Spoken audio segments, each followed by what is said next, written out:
үндсэндээ омог хоорондын зэвсэг мөрөлдөөнөөс гаралтай гэдэг нь 80 омог хоорондын. Шашин хоорондын байна, омог хоорондын байна. Омог хоорондын байна, шашин хоорондын байна. За тэгээд эндээс дөрвж ирсэн иргэд 80 орчим % эзэлж байгаа юм байна. За түүнээс гадна 2023 онд энэ улсад одоо урд өмнө үзэгдээгүй асар их хэмжээний үерийн гамшиг болсон. Одоо ч үер татраагүй ялангуяа энэ хойд бүс нутаг. Одоо тухайн манай Пинтүү бацж усан дотор л. За энэ үерээс дайж нөгөө нутаг орон усан тавцсан учраас төсөлмж хэрэгтэй учраас нааш ирсэн.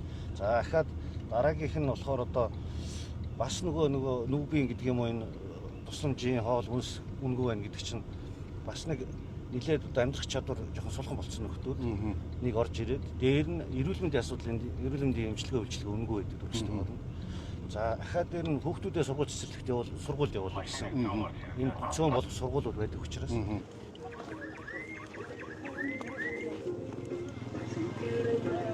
сургууль уу те? яг ингээд ирэхдээ одоо орон нутгийн энэ төгсдөө харна гэх юм чинь Оох сургуулиуд нэг ийм л орчин байна. сургууль.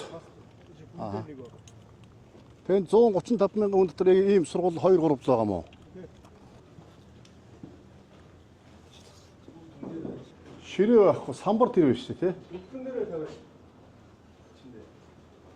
Тий одоо энэ дээр ингэ суугаад тэгээд дэвтрээ бариад тэнд багш зогсоо багшийн ширээ сандлаас алга байна. Яа. Хойд Суданд манайх дарга би 3 дахь хэлж имлэгийн дарга манай өөрсдөө юм ширээ сандал хийгээд зөөврийн тэгээд нөгөө сургуульд дэлгэжсэн. Яг энэ шиг л юм юу те. Тэгээд нөгөө газар сууж бичдэг байсан.